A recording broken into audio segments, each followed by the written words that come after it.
তো তার জন্য আমাদের বুঝতে হবে যে আমরা যে শরীর বলছি নিজেকে, এই শরীরটা কি বস্তু, এই শরীরের কি কি চাহিদা রয়েছে, এই শরীর কি কি চায়, মন কি বস্তু, মনের কি কি চাহিদা রয়েছে, মন কি চায়। আমরা না শরীরকে জানি ভালো করে, তাই শরীরের কি চাহিদা সেটাও বুঝতে পারি না। আমরা মনকেও জানি না, তাই মনের কি চাহিদা সেটাও বুঝতে পারি না। তাই না বুঝতে পারায় তখন আমাদের মধ্যে এইগুলির যখন অন্যভাবে প্রকট করি, তখনই এগুলি শোষণ হয়ে, ধর্ষণ হয়ে বা অত্যাচার হয়ে আমাদের আশপাশে সেগুলির প্রকাশ পায়।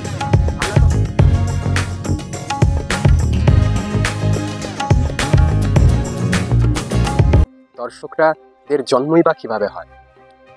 আমাদেরই সমাজে, আমাদেরই আশেপাশের লোকজনই তো তারা থাকে। তারা কিভাবে একটা সময় গিয়ে এমন নিজেকে প্রস্তুত করে যে তাদের জন্য আমাদের তারপর বড় অত্যাচার সইতে হয়, বড় কষ্ট সইতে হয়।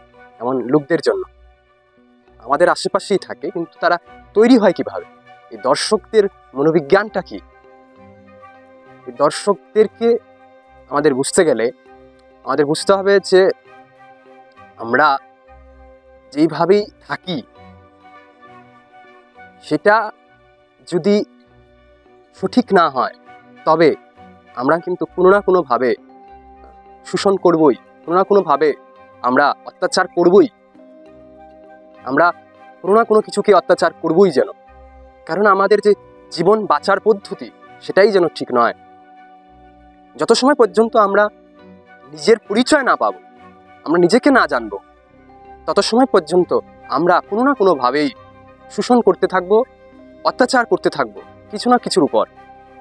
তো আমাদের এই জ্ঞান প্রথমে হওয়া আবশ্যক, এই শিক্ষা আমাদের পাওয়া বড় আবশ্যক যে আমরা আসলে কে, আমার আসল পরিচয়টা কি। কিন্তু দুর্ভাগ্য আমরা এই পরিচয়টা যেন পরিবার থেকে বা সমাজ থেকে সেটা পাই না। আমাদের পরিবারে যখন আমরা আমাদের বাচ্চাদেরকে দেখি, তো তাদের যখন জন্ম হয় তখন তাদের সেই পরিবারে তাদেরকে যে লালন পালন দেওয়া হয়, সেই লালন পালনের মধ্যেই তাকে এমন সংস্কার দেওয়া যে সে শুধুমাত্র শরীর নয়, তাকে যে পরিচয়টা দেওয়া হয় সেই পরিচয়ের মধ্যেই কিছু না কিছু গড়বড় থাকে। সে সেটা বুঝতেই পারে না সে শুধুমাত্র শরীর নয়। তো তাকে সেই সংস্কারে বড় করা, তাকে এমন সংস্কার দেওয়া সে যাতে এটা বুঝতে পারে সে শুধুমাত্র শরীর নয়। আমাদের সমাজে যে শিক্ষা ব্যবস্থা রয়েছে, সেই শিক্ষা ব্যবস্থায় সেই সব কিছুকে সামিল করা, যার দ্বারা আমরা বুঝতে পারি যে আমরা শুধুমাত্র শরীর নই, আমরা শুধুমাত্র মনও না। এটা আমাদের বুঝতে হবে, সেই সঠিক জ্ঞান আমাদের নিতে হবে। তো তার জন্য আমাদের বুঝতে হবে যে আমরা যে শরীর বলছি নিজেকে, এই শরীরটা কি বস্তু, এই শরীরের কি কি চাহিদা রয়েছে, এই শরীর কি কি চায়, মন কি বস্তু, মনের কি কি চাহিদা রয়েছে, মন কি চায়। আমরা না শরীরকে জানি ভালো করে, তাই শরীরের কি চাহিদা সেটাও বুঝতে পারি না। আমরা মনকেও জানি না, তাই মনের কি চাহিদা সেটাও বুঝতে পারি না।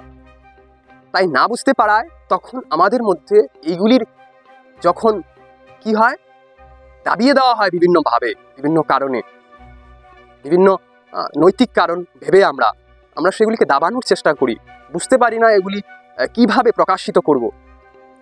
তখন আমরা কি করি, এগুলিকে অন্যভাবে প্রকট করি, তখনই এগুলি শোষণ হয়ে, ধর্ষণ হয়ে বা অত্যাচার হয়ে আমাদের আশপাশে সেগুলির প্রকাশ পায়। আমরা তখন সেগুলি বের তো করি ভিতর থেকে, কিন্তু কিভাবে বের করি? ধর্ষণ আধারে, অত্যাচারিত করে, শোষণ করে, দুর্বলকে পীড়িত করে। তো আমাদের এটা বুঝতে হবে, যত সময় পর্যন্ত আমরা এটা না বুঝতে পারছি যে আমাদের আসল পরিচয়টা কি, তত সময় পর্যন্ত আমরা কোনো না কোনোভাবে কোনো না কোনো কিছুকে অত্যাচার করতেই থাকবো। আমাদের বুঝতে হবে আমাদের আসল পরিচয়টা কি। যে ভগবদ্গীতায় ভগবান যে পরিচয় দিচ্ছে প্রথমে অর্জুন, সেখানে তাকে প্রথম তার নিজের পরিচয় দিচ্ছে। আমাদের এটা বুঝতে হবে যে আমরা আসলে কি, আমাদের এই শরীরটা কি, শরীরের মধ্যে যেই চাহিদাগুলি উঠছে এইগুলিকে আমরা কিভাবে প্রকট করতে পারি, এটা কিভাবে সুন্দরভাবে এগুলিকে আমরা প্রকট করতে পারি। শরীরের যে চাহিদাগুলি উঠছে এগুলিকে আমরা কিভাবে সুন্দরভাবে প্রকট করতে পারি, সেই জ্ঞান আমরা যেন পাই না, সেই শিক্ষা যেন আমরা পাই না, সেই সংস্কার যেন আমরা পাই না। উল্টো এমন হয় যেন আমরা সেইগুলিকে আরো বেশি বাড়িয়ে তুলি নিজের মধ্যে, সেই চাহিদাগুলি আমরা পূরণ করার নাম করে চাহিদাগুলিকে আরও বেশি বাড়িয়ে তুলি, মনের চাহিদাগুলিকে আমরা আরও বাড়িয়ে তুলি। আমাদের সমাজে পুজো উৎসব বিভিন্ন রকমের, বিবাহ থেকে শুরু করে আমাদের পূজা থেকে শুরু করে বিভিন্ন রকমের উৎসবে আমরা যেসব কিছু করে বেড়াই, এগুলিতে দেখা যায় যে এগুলি আমাদের ভিতরের চাহিদাকে, শরীরের এবং মনের যেটা পূর্ণ করার ছিল, পূর্ণ না করে উল্টো কি করে যেন সেগুলিকে আরও বেশি বাড়িয়ে তুলে।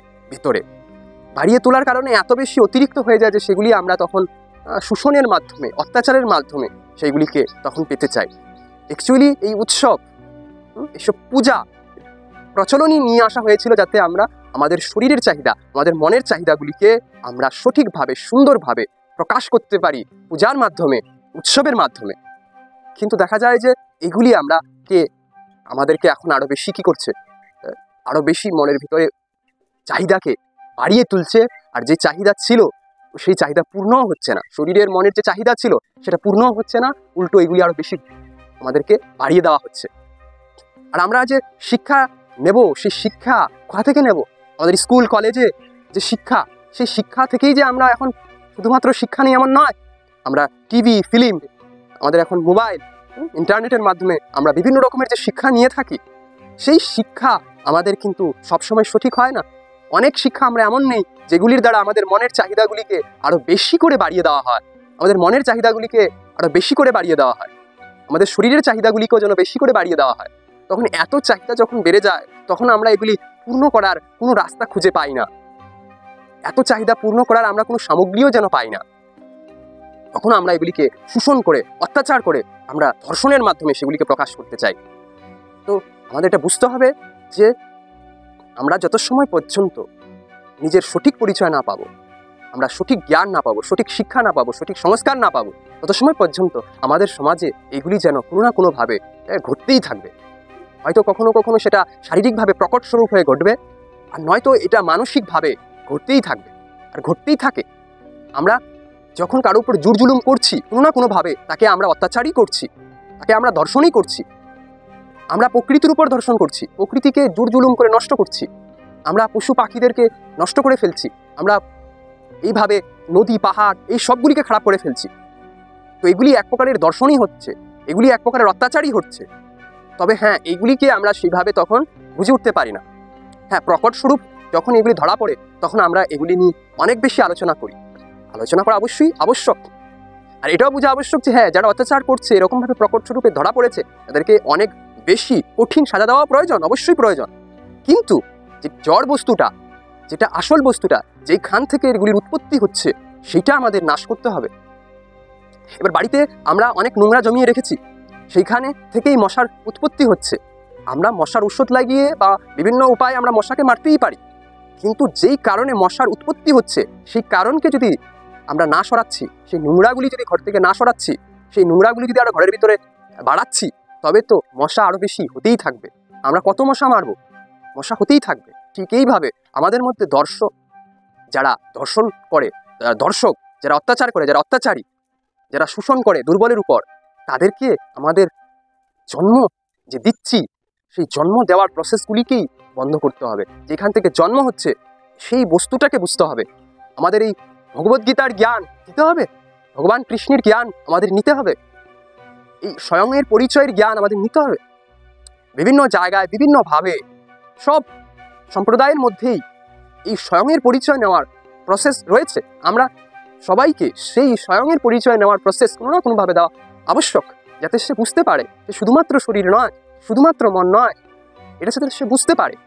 তখন সে এগুলিকে কিভাবে প্রকাশ করতে হবে, এগুলিকে কিভাবে বের করতে হবে, এই শিক্ষাও যেন সে পায়। তখন সে কি করবে? সঠিকভাবে সেগুলিকে ব্যবহার করতে পারবে এবং এইভাবে শোষণ করবে না। এই শরীর, এই মন আমরা কারো উপর অত্যাচার করার জন্য পাইনি। আমরা এই শরীর মন পেয়েছি অন্যকে আনন্দ দেওয়ার জন্য, অন্যকে প্রেম দেওয়ার জন্য, অন্যকে শান্তি দেওয়ার জন্য।